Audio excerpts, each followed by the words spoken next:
right. So today we are going to be annotating Tutors Teach Seniors, and you should already have written down the five W's as well as any signposts that you noticed. I'm not going to go back and reread the whole thing, but I'm going to point out some things that I noticed to model.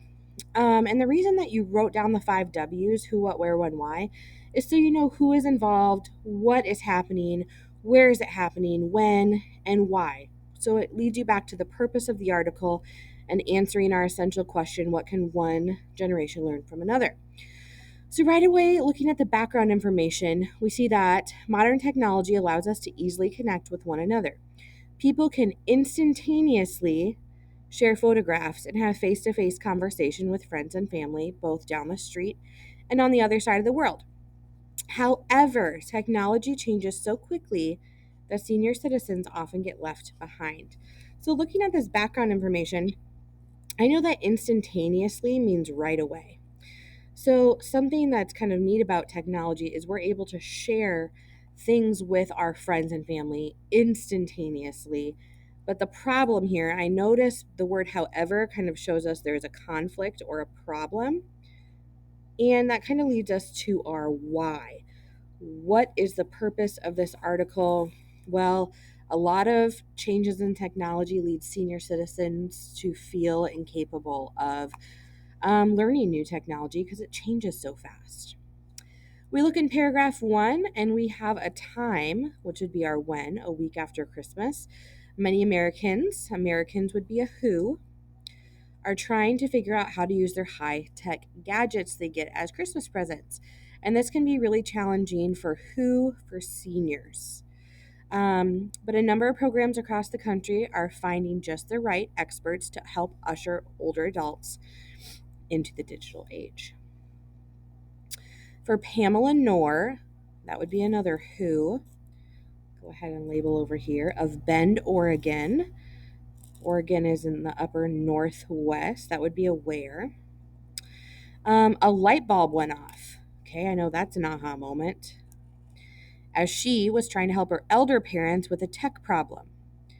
Okay, so a light bulb went off when she's trying to help her parents, and the light bulb went off because she's like, who do I ask for help? Of course, my teenage kids, right? So this is an aha moment. And then it gives us a little background about her. So we're going to put BG info for background info. She is the head of Central Oregon Council on Aging. And then she created this new program called TECH, which stands for Teenager Elder Computer Help. She says, if I thought my parents needed it, probably other seniors needed it too. This kind of shows that she has a growth mindset. She's willing to help other people, not just her own parents. And then we have high school students. That would be another group of people. So that's a who. What are they doing? They're signing up to teach local senior citizens about Facebook, Skype, and smartphones. So that would be the what. And Nor discovered that many seniors had been given digital cameras. They were going around town taking all these great pictures they wanted to send to their family members. But there's another conflict, but they don't know how to necessarily do that. Something that I found too is I see a lot of the word senior. I'm going to kind of box these off. Senior, elder, parents, older adults, and seniors. All of those, 1, 2, 3, 4, 5, 6, are all again and again saying that this article is focused on the elderly. Okay, so she's noticing a lot of grandparent age people want to show off their pictures, but they can't figure out how to use a USB port or take out the SIM card of their camera. She goes on to say many elders moved to Oregon to retire. Then we have another person, Sigrid Scully, 84. That's another who. Signed up for a tech class because she was struggling to stay connected with her far-flung family. So that's her what? That's kind of her conflict. She's struggling to stay connected. Far-flung is definitely a weighted word. And by context clues, I can tell if she's trying to stay connected with family Far flung makes it sound like her family is pretty distant from her. And then she goes on to kind of say, I feel bad for her. Her kids won't return her phone calls, things like that. But she doesn't understand a lot of the words. She goes on to say, many teenagers think that seniors are just old people that don't know anything. I would say that's a contrast contradiction. Actually, the camaraderie and knowledge, camaraderie means friendship, and knowledge that we transmit to one another in this class is so wonderful. I had that feeling with this class. I would say that's a words of the wiser. She's found friendship in this class. But a contrast contradiction is that all teenagers think old people know nothing. We go down to sensitivity training. What is that, right? Starts off with a quote. It's made me think about what life was like without Facebook and the internet, says 15-year-old Tucker Rampton. So we have another who. And he has helped a dozen Oregon seniors. So that is his what. He's helped train them.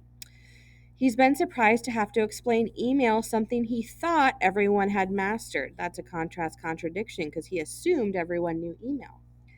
Then again, a lot of seniors asked him about Twitter, which Rampton admits he knows nothing about. That's another contrast contradiction. He can help them with email, but he doesn't understand Twitter. But he does say teaching tech to seniors has changed his perspective. I would say that's like a life lesson that he learned, is to put things in perspective for him. I think it's a good idea to work on your patience, he says, and to be more understanding. There's his words of the wiser. So he's understanding patience and perspective, words of the wiser. Even though he's not the older person in the article, we can still say this is words of the wiser. At Pace University in New York, that would be a where. College students would be the who. What tutor seniors in a local retirement home. So now we're moving on from high schoolers to college students. They get to feel what it's like to be 70, 80, 90 years old, said Gene Coppola, who directs the program. So the who would be the professor. And there's 3 different things they do. They wear glasses. Would you mind shutting the door and telling them to wait outside while I finish this? They tape their 2 fingers together to imitate a stroke or arthritis. And they wear earplugs in their ears. So all these things that the professor is having them do is leading them to empathy. So we want to write that down. If you need to slow down and freeze this or pause this to write that, that is just fine. Last paragraph, you guys. Coppola, remember he is the professor, says the whole thing is a bonding experience for both generations. So this is something that they're learning. Applause often breaks out the first time a senior receives an email. Pamela Knorr, she's the one who started the tech program, says young trainers gain new confidence. So this is something that the students take away, the students learn. And they see that the seniors are not criticizing them for the way they dress or clicking their tongue. They're respecting me.